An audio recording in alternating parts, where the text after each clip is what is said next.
Hi అందరికీ నమస్కారం. Welcome to my YouTube channel. మేము 3 days ప్లాన్ చేసాం తిరుమల నుంచి అరుణాచలంకి. తిరుపతి మేము బయలుదేరేటప్పుడు ఫస్ట్ ఎంట్రన్స్, తిరుమల వెళ్ళేటప్పుడు కింద ఎంట్రన్స్ చూడండి. చూసానికి చాలా బ్యూటిఫుల్గా ఉంది ప్లేస్.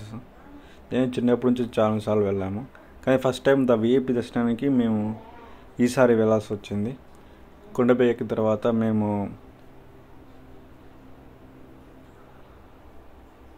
ఇక్కడ స్నానం చేసి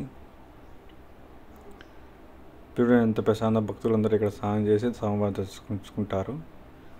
ఇలా అయిపోయిన తర్వాత మాకు అర్లీ మార్నింగ్ టైము 9 o'clockకి మాకు విఐపి దర్శనం వచ్చింది. చూడండి, చక్ర స్నానం చేపిస్తున్నాం. అక్కడ స్వామివారు చేసే కోనేరులో మేము స్నానం చేసాము.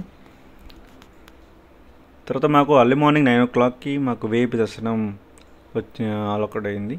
మేము మార్నింగ్ 9 o'clock వెళ్ళాము. వచ్చేకల్లా 12 అయింది విఐపి దర్శనం చేసుకోవడానికి. అసలు నా లైఫ్లోనే ఫస్ట్ టైం స్వామివారిని ఇంత దగ్గర నుంచి చూసాను అనుకోలేదు. అంతా వెంకటేశ్వర స్వామి దయ వల్ల విఐపి దర్శనం దొరికింది. అలా దర్శనం పూర్తి అయిపోయిన తర్వాత మా నెక్స్ట్ ట్రిప్ టు అరుణాచలం. మేము అరుణాచలం వెళ్ళడానికి కిందికి తిరుపతికి వచ్చాము.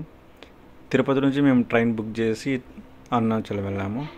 మేము నైట్ అయింది అరుణాచలం వచ్చాక. అక్కడ తమిళనాడు గవర్నమెంట్ వాళ్ళది రూమ్స్ ఉన్నాయి. అక్కడ రూమ్ తీసుకొని స్టే చేసి అర్లీ మార్నింగ్ అరుణాచలం స్వామివారిని దర్శించుకోవడానికి బయలుదేరాము. ఫస్ట్ రమణ మహర్షి ఆశ్రమం చూసాం. చాలా బ్యూటిఫుల్ ప్లేస్. మైండ్ రిలాక్స్ ఉంటుంది. సో ఫస్ట్ రమణ మహర్షి ఆశ్రమం దర్శించుకున్న తర్వాతనే మేము అరుణాచలం వచ్చాము. అరుణాచలం చూడండి, చాలా బ్యూటిఫుల్ ఉంది. అసలు టెంపుల్ చూడండి. నేను ఇది రావడం సెకండ్ టైం అరుణాచలానికి.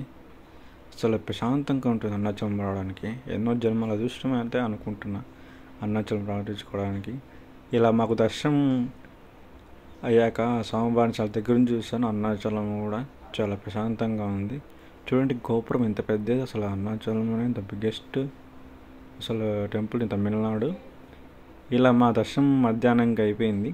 మధ్యాహ్నం తర్వాత మేము బయట భోజనం చేసుకొని మళ్ళీ మా తిరుగు ప్రయాణం మొదలుపెట్టాము మా గమ్యాన్ని చేరుకోవడానికి. ఇట్లా మాకు 3 days పట్టింది. మేము 3 days ప్లాన్ పెట్టుకున్నాము. తిరుమల టు అరుణాచలం. అలా 2 days తిరుమలలో ఉన్నాం, 1 day అరుణాచలం ఉన్నాం. ఇలా మా జర్నీ కంప్లీట్ అయింది. థ్యాంక్స్.